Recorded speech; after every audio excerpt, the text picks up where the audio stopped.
ایمان پلورونکي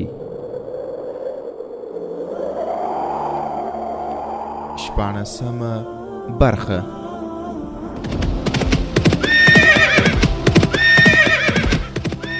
د سلطان صلاح الدین ایوبی رحمه الله د دوران رښتینی کیسې. صلاح الدین پر د غزمکارا پیدا کړه، ته یو بل صلاح الدین پر د غزمکارا پیدا کړه. الحمد لله وكفى والصلاة والسلام على رسوله المصطفى. اما بعد. بالیان شراب څښلي وو. هغه له ملابند خنجر راوکیښ او ډیر په چټکتیا سره خنجر د مصری په ګیډه کې نه ایست. خنجر یې یو ځل بیا د مصری په ګیډه کې ووه. نجلۍ له مصری نه خلاص شو او ودرېده. موبي غږ پرې وکړ او ورمنډه یې کړه او دواړه غېږه په غېږه شوې. موبي ترې وپوښتل نورې چیرې دي؟ هغې ورته د رابن او د هغه د ملګرو په باب باندې هم وویل او دا یې هم ورته وویل چې د 15 ساتونکو صفاحیانو په پیره کې بالیان منډې کړې او خپل شپږ ملګري یې راوستل. له هغوی سره لیندۍ او غشې او نورې وسلې هم وې. په دې کې د بندیانو له ساتونکو څخه یوه خپل قومندان ته غوږونه کول. هغې لوري ته ورغی چې د بالیان یو ملګری هم هلته و او هغه دغه د بندیانو ساتونکی په غشې وواژه. نجلۍ خپل تمځای ته د وروستلو لپاره ترې مخکې شو. بالیان د وروستۍ غونډۍ شاته رڼا ولیدله. هغه د غونډۍ یو اړخ ته ورغی او ویې کتل.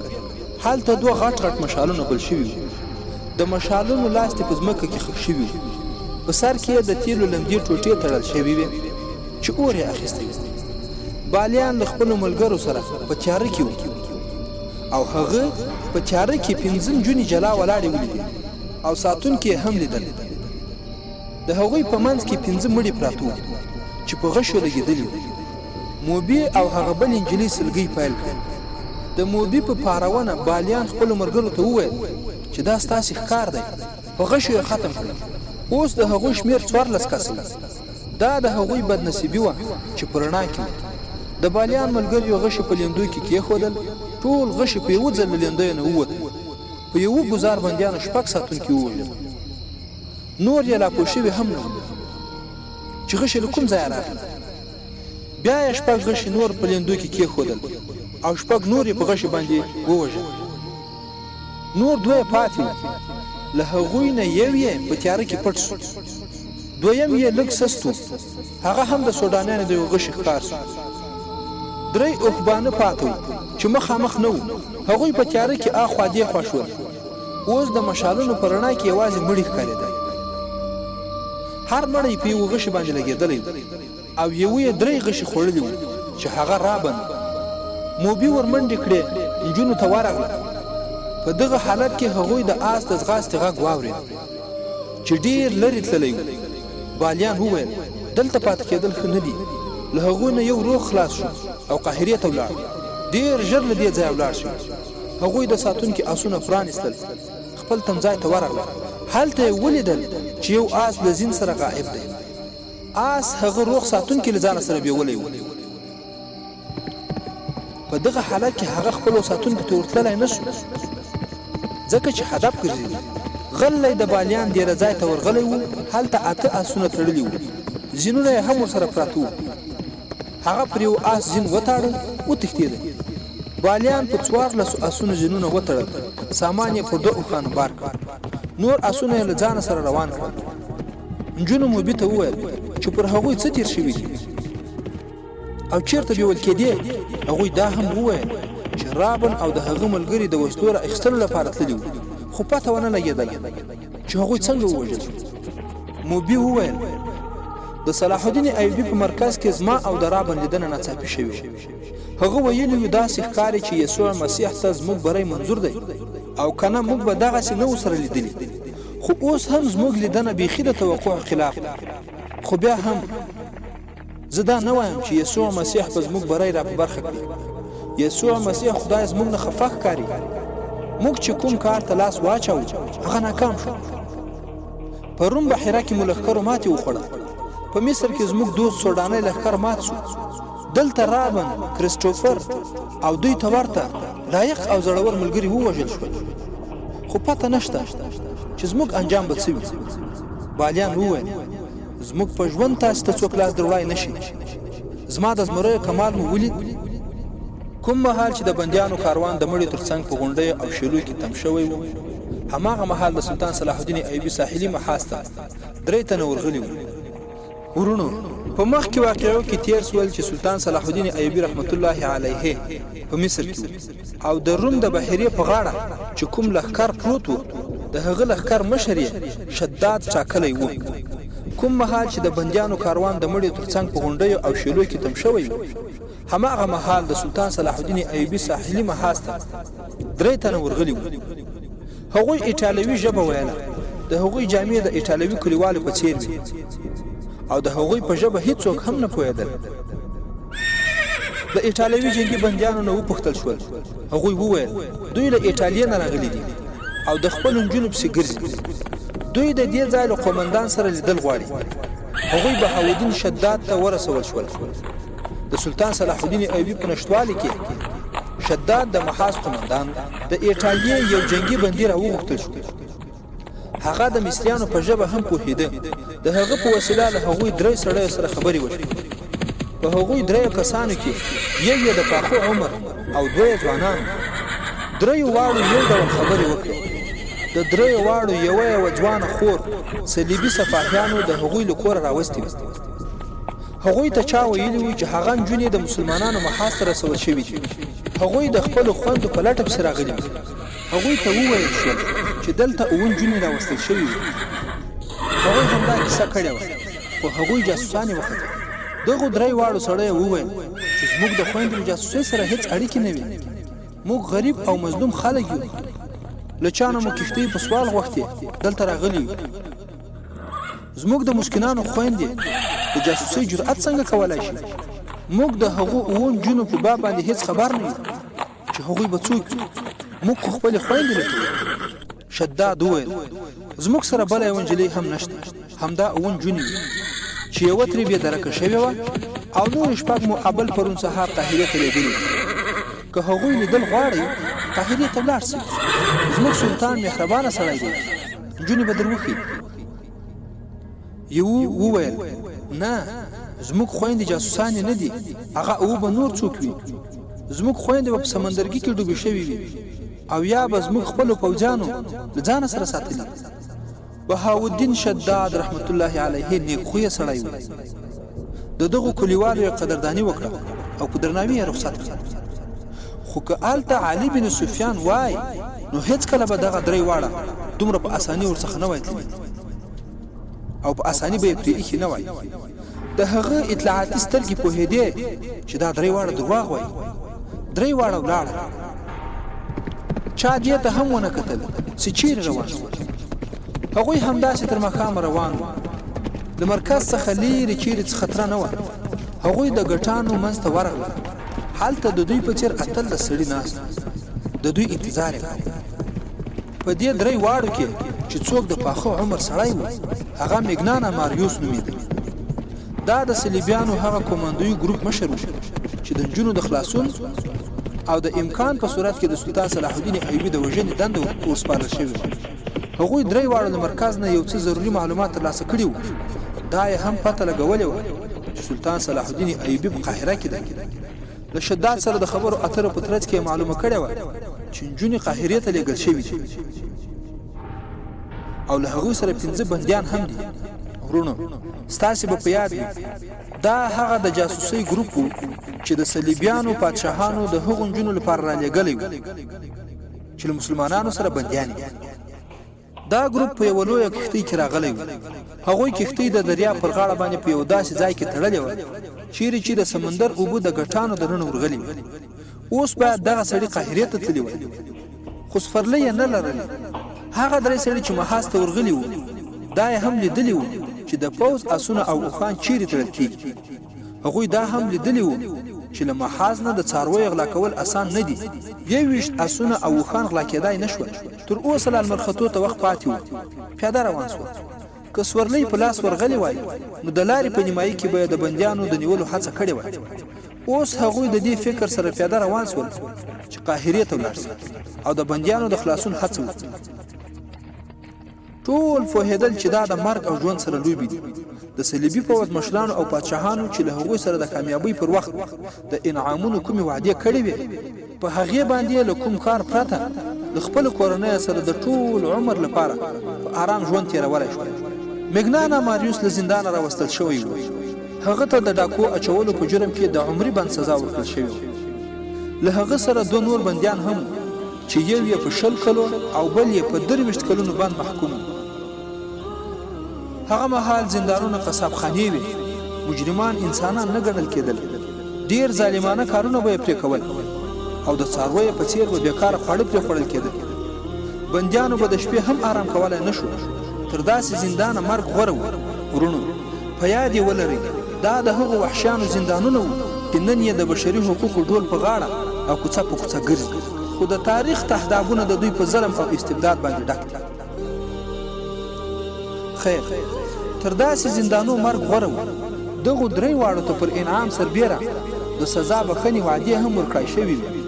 هغوی ته په ټولۍ کې د شاملېدلو په وخت کې پر صلیب د لاس ایښودلو سوګند ورکړل شوی و.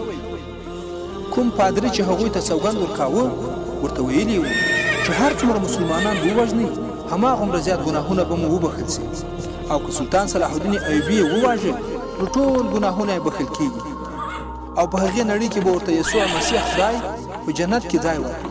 دا پته نه وه چې دا 3 واړه د زندان له جهنم نه د خلاصون په خاطر د مرګ په دې کار کې شامل شوي وو، او که د هغې جهان د جنت په هیله کوم دنیوي لالچ دې کار ته تیار کړي وو، او که یا هم هغه کرکه وه چې د مسلمانانو په خلاف کې په ژوند کې ځای شوي. خو په هر حال هغوی په خپل عزم کلک وو. د هغوی له جذباتو څرګندېدله چې هغوی به یو څه وکړي او بیا به له مصر نه ووځي او یا به ځانونه قربانوي. هغه نور 18 خو د پوځ ټاکل شوي سړي وو. هغوی د سونګ په حال کې د کښتۍ ځانونه روغ رمټ ایستلي او په ډېره ګرانه بیرته ستانه شوي. هغوی له مسلمانانو د دغې رسوایي او ماتې بدل اخیستل غوښتل. د انعام غم هم ورسره و. همدغه جذبه وه چې هغوی یې د نالیدلي منزل په لور باندې پیاده روان کړي وو. ورونو اوس به د هغه مجاهد سره قاهرې ته ولاړ شو چې هغه په څه حال کې دی چې د خپلو ملګرو له خوا څخه یې څه حال سلطان صلاح الدین ایوبي ته وروړی. د غرمې په مهال یو آسپور د سلطان صلاح الدین ایوبي د مرکزي دفتر مخې ته ودرېد. له آس نه خولو دارې وهلې او د سپاره صاحب په سینه کې په زوره زوره ښکته پورته کېدله. هغه چې له آس نه کوز شو د آس ټول بدن لړزې نیولی و او هغه راپرېوت. سپاره آس د آرام خوړو او اوبو ورکولو پرته ټوله شپه او نیمایي ورځ غلولی و. د سلطان صلاح الدین ایوبي ساتونکي سپور له لاسه ونیو. اوبه یې پرې وڅښلې او چې کله د خبرو شو نو ویې ویل کوم سرلښکر یا قمندان ته مې ورولې. خو په دغه حالت کې سلطان صلاح الدین ایوبي رحمت الله علیه په خپله بهر راوتلی. سپاره چې هغه ولیده ودرېد او سلام یې ورته وکړ او ویې ویل د سلطان د بخت ستوری دې لوړ وي، ډېر بد خبر مې راوړی دی. سلطان صلاح الدین ایوبي له ځانه سره دننه بوته او ورته ویې ویل وایه څه خبر دې راوړی. ده په خبرو پیل وکړ او ویې ویل بندین جونې وتښتېدې، زموږ ټول ټولی ووژل شو، موږ نارینه بندیان ووژل، زه یوازې پاتې او راغلی یم. دا راته معلومه نه ده چې حمله کوونکي څوک وو. موږ د مشالونو په رڼا کې او هغوی په تیاره کې وو. له تیارې نه غشي راغلل او زما ټول ملګري ووژل شول. دا د بندیانو د هغه ساتونکي یو صفاحی و چې په تیاره کې ورک سوی و. د سوډانیانو آس یې پرانیستی او تښتېدلی. هغه آس له ځان پرته په ځغاسته راوستی و او دومره اوږد سفر یې تر نیمایي هم په لږ وخت کې طی کړی. سلطان صلاح الدین ایوبي رحمت الله علیه علي بن سفیان او یو مرستیال سرلښکر راوغوښتل. هغوی چې راغلل بیا یې هغه صفایي ته وویل چې اوس مکمله کیسه واوره. هغه له محاذ نه در روانېدو له وخته خبره پیل کړه او د خپل قومندان په باب یې وویل چې هغه له یوې بندي نجلۍ سره ځان مشغولاوه او له بندیانو بې پروا سوی. بیا چې لاره کې څه شوي وو او څه وشول هغه ټول یې ورته وویل، خو دا یې ونه ویلی شو چې یرغل کوونکي څوک سلطان صلاح الدین ایوبی رحمت الله علیه علي بن سفیان او یو تن مرستیال سره ښکار ته وویل لدې خو څرګندېږي چې صلیبي چریکان په مصر کې هم موجود دي. علي بن سفیان وویل کېدای شي خو دا بېدیاني ډاکوان هم کېدلی شي. دومره ښکلې شپږ نجونې د ډاکوانو لپاره په زړه پورې ښکار ده. سلطان صلاح الدین ایوبی رحمت الله علیه وویل تا د ده خبره په غور وانه اورېده. وی ویل چې زنداني سړیو له مړیو نه وسلې را اخیستې وې او د ساتونکي وژل یې غوښتل. له ساتونکي دوو یې هغوی په غشو وویشتل. تر دې وروسته په هغوی باندې حمله وشوه. د دې نه خو دا څرګندېږي چې صلیبي چریکان په دوی پسې وو. مرستیال سرلښکر وویل قدرمنه مشره هغوی چې څوک وو خو په سملاسي ډول د کولو کار دا دی چې د همدې سپاهي په لارښوونه 20 کسه اسپاره ورپسې ولېږل شي. خو په دې شرط چې دا سپاهي د دې ځان وړ وبولي او سفر وکړای شي. سپاهي وویل زه حاضر یم. دا بیا وروسته خبره ده چې هغوی څوک دي. علي بن سفیان وویل زه یو مرستیال ورسره لیږم دې مجاهد ته خوراک او څښاک ورکړئ. سلطان صلاح الدین ایوبي وویل او لږ څه آرام ته یې هم پرېږدي. په همدې وخت کې 60 سپاره تیار کړئ او د هغوی ډاکوانو او قاتلانو پسې ولېږئ.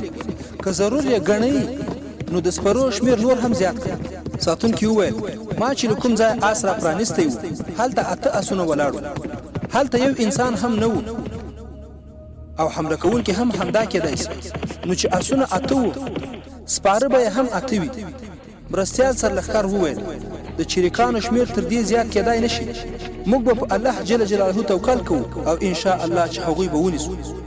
سلطان صلاح الدین ایوبی رحمت الله علیه وویل یاد ساتئ چې هغه چریکان دي او نجونې هم جاسوسان دي. که تاسو یو جاسوس یا چریک ونیو نو پوه شئ چې د دښمن 200 سپاهیان ونیولي. زه د یو جاسوس لپاره د دښمن 200 سپاهیان خوشي کولی شم. یوه ښځه د چا هیڅ هم کولی نشي خو یوه جاسوسه او رنګکارې ښځه د ټول هیواد بیړۍ ډوبولی شي. دا نجونې ډېرې خطرناکې دي. که هغوی په مصر کې پاتې شوې نو ستاسې مکمل لښکر به بیکاره سي.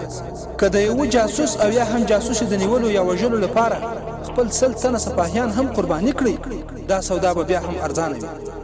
حمله کوونکي که ونه نیول شي هیڅ فرق نه کوي خو هغه نجونې چې په هر قیمت وي باید ونیول شي. که اړتیا پیښه شوه په غشو یې په نښه کړئ خو ژوندی باید خلاص نه شي. ورونو د اسلامي نظام او اسلامي ډلې هر استخباراتي مسؤل باید نور هم هڅه وکړي چې که چیرې یې دښمن ته ملګری په لاس ورځي نو باید د سلطاني سیاست له مخې په لوړه تبادله هم لاسته راوړي لکه څنګه چې لله الحمد همدا ترتیب روان دی. خو بالمقابل د دښمن استخباراتي افراد باید په لویه قرباني هم په نښه او یا ونیول شي ځکه چې د دښمن جاسوس د دښمن لپاره سترګې او غوږونه دي خو د مسلمانانو لپاره ژبه ده. ټول حالات ورڅخه په لاس راتلی شي. او سلطان صلاح الدین ایوبي رحمت الله علیه ورته وویل چې هغه نجونې باید ژوندۍ لاړې نه سي. په یوه یا څو ساعتو کې دننه 20 تنه چټک سپاره ولېږل شول. د هغوی لارښود هغه ساتونکی و او قمندان یې د علي بن سفیان یو مرستیال زاهدین و. په دغو سپرو کې علي بن سفیان فخر المصری هم په ځانګړې توګه شامل کړی و. ورونو فخر المصری خو پیژنئ هغه موبي چې بېلارې کړی و دی هم په دغه ډله کې شامل شي.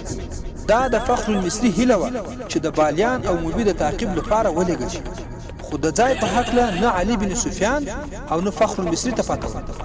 ورونو د زاهدین په مشرۍ باندې دغه 20 کسیز ګروپ په هغوی پسې روان شو. ورونو اوس نو د روم د سمندرګي له خوا څخه 21 تنه صلیبي کمنډویان د جاسوسو نجونو پسې را روان وو او همدارنګه د بلې خوا 20 تنه سپاره علي بن سفیان د نجونو او بالیان په تعقیب پسې ولېږل.